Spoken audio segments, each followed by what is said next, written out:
One is to challenge how much sincerity is really going on in this person. That while they believe they're sincere, I'm not saying they're knowingly being deceitful about how sincere they are in their searching of God. There can be lots of things going on in the heart of a human. I don't want to nitpick, but he's trying to give an out to not make this look so bad. Like, oh, they think they're sincere. Isn't that the definition of sincerity? I might be wrong about something, but if I'm not purposely trying to be wrong or misrepresented or do it with ulterior motives, etc., like I am 100% being sincere. You can sincerely do something wrong, but I'm interrupting him. Where they feel they are sincerely looking. I've seen atheists who bring a divine hiddenness argument, and the way they do it, it's as though the argument was an afterthought to their atheism. And they say to me how sincere they, I'm not saying every atheist is like this. I'm merely giving one example of one way this can play out. They say like, hey, I'm going to spend a little time like really praying, really going to church even, really maybe singing worship songs as a way of later being able to say, hey, I sought the Lord. I really tried. And that confirms my atheism one more time.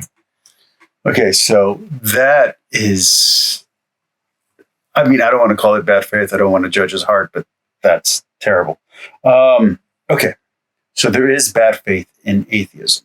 I've seen a lot of bad faith arguments. There are people who have bad faith arguments in atheism. That does not mean that because someone is faking it until they make it, that they're somehow insincere in their quest to make it. They might be insincere in their action as they don't believe in their action, but it's not the same as... Also, that gets into the whole doubt is a sin thing, which doubt is not a sin. Mike Winger has terrible argumentation, and both him and James White seem to have a problem with logic. Anyway, let's continue on. And Mike he is strawmanning this argument in a very horrific way. The whole point here is, what about those of us, Christian or atheist, who are sincerely seeking God? You can't just give an example of someone being insincere and then say, see, what? What I'm suggesting is divine hiddenness requires a certain kind of person that may not exist. Oh my gosh. I wouldn't say confirmation bias is an act of insincerity. I think it might actually be an act of over sincerity. Kind of like the golden mean. Insincerity would be over here, and you know, whatever the extreme of sincerity is. I don't agree with either of their framing on this. Give him that. Are there atheists that do this? 100%. I would not say that they... I would just call it bad faith and move on. What about those of us, Christian or atheist, who are sincerely seeking God? You can't just give an example of someone being insincere and then say, see, what? This is entirely possible. This is how human psychology seems to work. What I'm suggesting is divine hiddenness requires a certain kind of person that may not exist. Oh my gosh. So just as sincere... Hold on. Again, my goal is to steelman Mike Winger's terrible arguments. Divine hiddenness requires a kind of person that doesn't exist. I don't. God being a mystery is a core foundational concept of Christianity. Orthodoxy, Catholicism, Chalcedon, I mean, any of the ecumenical councils, any branch of early Christianity that can be considered Christian. Mike, I don't know how you can deny the incomprehensible nature of God. Protestants, part of the Reformation was iconoclastism. Part of it was the fact that you were angry about the icons and the statues because they were depicting images of God. I don't see how someone who claims to be a Protestant and says they understand what Protestantism is, that they have a comprehension of Martin Luther and Calvin and Zwingli and I don't know, Wesley, pick your guy. Part of the problem was the imagery. Like you had a problem with the fact that we were trying to depict God. So I don't see how you can deny the mystery of God off one side of your mouth and then affirm that God cannot be known or seen or depicted from the other side of your mouth. It doesn't work, Mike. I'm sorry. This is one area I can't stillman you on. Let's continue. Sincere person does not exist. I don't think I'm reading this incorrectly. I'm not trying to misrepresent Mike. He's just clearly stated that due to our own human faults of psychology, we can't sincerely go after something. So let's talk about psychology for 1 second. People can't lie to themselves. People can convince themselves of a lie. Memory is highly susceptible to suggestion. It's very permeable. I don't know, whatever the word is. It's you can shift memory. You can insert false memories into people. So Mike is right. You can convince yourself that something isn't true that you know is plainly true. You can see something right before your eyes and not understand that it's there. Sure. But that's not what's happening with God, with all atheists. You could say some atheists are bad faith. Some atheists are rebelling against God because they don't like God, because they want to be free to sin. But you can't say all atheists or all intellectuals are actively rejecting God. Maybe most are. I could grant Mike that. I don't personally have that experience with atheists. Most atheists I know, there's a little bit of the rebellion and there's a little bit of the, no, seriously, I don't get it. I'm not convinced. There are hard apparent contradictions in the Bible that if you don't know how to reconcile them or how to hermeneutically get over those hurdles, you're going to have a hard time with faith. Explain a giant. Explain someone living for over 200 years old. Explain someone walking on water to someone who doesn't believe in these things. I'm not going to go off on Mike. I'm here to stillman him. Let's continue. And be wrong, which I would agree with. But then the example he used is someone who is being obviously corrupt and insincere. A sincere non-believer or a sincere doubter. Those people just can't exist. The idea of a God existing or there being some kind of higher power is evolutionary advantageous. There may be some genetic predisposition to those who believe in God. All of that is possible, or at least probable, or at least possible. But you get the problem of, okay, so God, an absolute being, absolute truth, absolute reality, as a concept, and then you get the Christian God. Okay? It's a different concept. Judaism, Islam, Christianity. Those are three different major sets of the Abrahamic faith, yet each have a different definition of what we mean when we say the word God. Not even talking about how translating the word God, how that works. Just already we have an issue there before we even get into denominations or sets within those individual belief systems.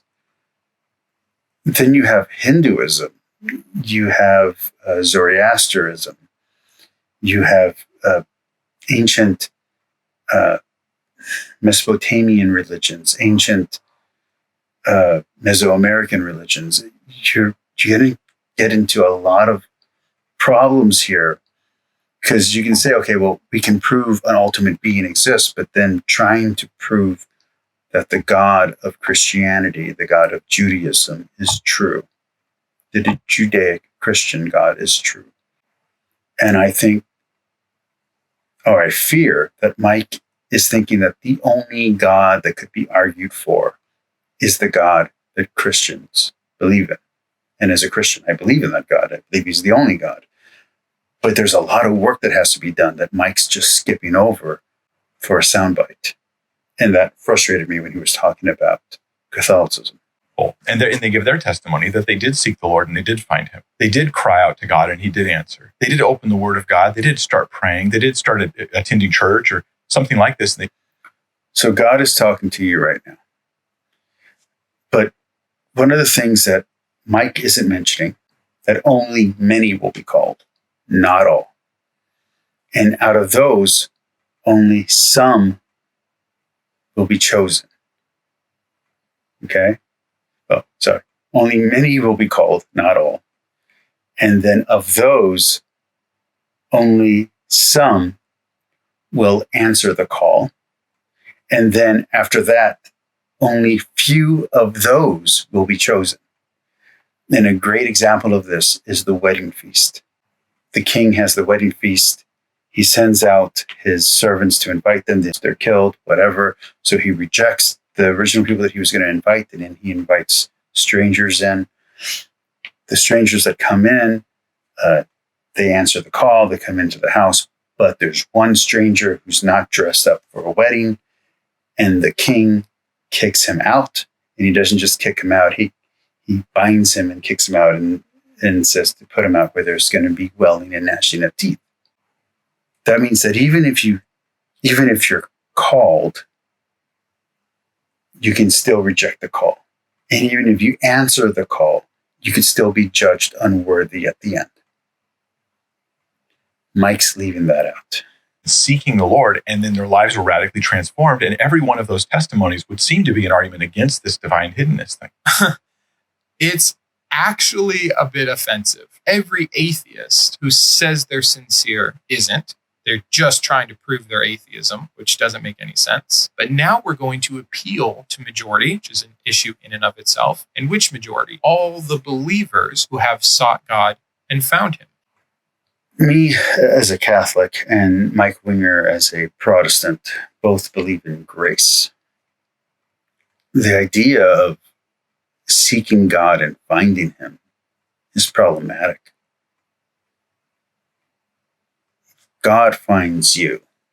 You don't find God. God finds you. Why does God reveal himself to some people and not others? God has favorites. Moses, Elijah, Jesus. God has favorites. The most beloved disciple. The beloved disciple. Peter, James, the inner circle. God has favorites. Extrapolation of this is the example that I give. You guys are probably tired of me saying God revealed himself to a chosen people group in the Middle East and then did not reveal himself to anyone on any other separated continent. Jesus was the final revelation. That doesn't mean that he was the only revelation. Different people in different groups have different understandings of the truth. All truth is God's truth. So therefore they have some revelation of God. Not all. The reason why it's called Catholic, meaning universal, is that it's the summation of all truth. All truth is in the one true church, is in God, is in Jesus. There are people who can have a little bit of truth or a lot of truth or very close to the same amount of truth, but you need the full revelation. You need Jesus Christ to have the full truth. That doesn't mean that a Hindu doesn't have any truth, or that an atheist or a humanist doesn't have some truth. So the framing here, the wording here on both sides is incomplete to the theological argument. The argument is not that humans can't have truth or knowledge apart from believing in God, is that they can only have full, complete knowledge of the truth by believing in God. It is through God that all truth can be known. Not that no truth can be known if you don't believe in God, but that you can only know the full truth if you believe in God. There's also some other problems here with sin being the privation of good, not the opposite of good. It's not like sin or evil is a counter force. There's no force equal to God. Satan is not an equal opposite power to God. That's a completely different religion. That's actually a heresy that has been debunked over and over and over again by theologians throughout the years. God is the only one with power. Satan doesn't have any power. He just doesn't. evil doesn't have power. It's the power that you give it. Evil entered the world through man. Sin entered the world through man, not through the devil. Problem of divine hiddenness is not that God just disappeared or has never been. It's that there are claims that he has been and that he has appeared. So why not to me, or why not to everyone? 1, you might not be chosen. 2, you might not have the capability to know. 3, you might have the capability to know and you have been chosen and you've actively rejected it. Mike Winger is talking to only one subset of those options. He's assuming that you have been chosen. He's assuming that you have been called. He's assuming that you have answered and that your answer was no. Now, the problem is that he seems to believe in once saved, only saved, and you seem to come from a religion or from a denomination that believed in once saved, only saved. That is a theological problematic belief system for exactly this reason. It leads to this problem.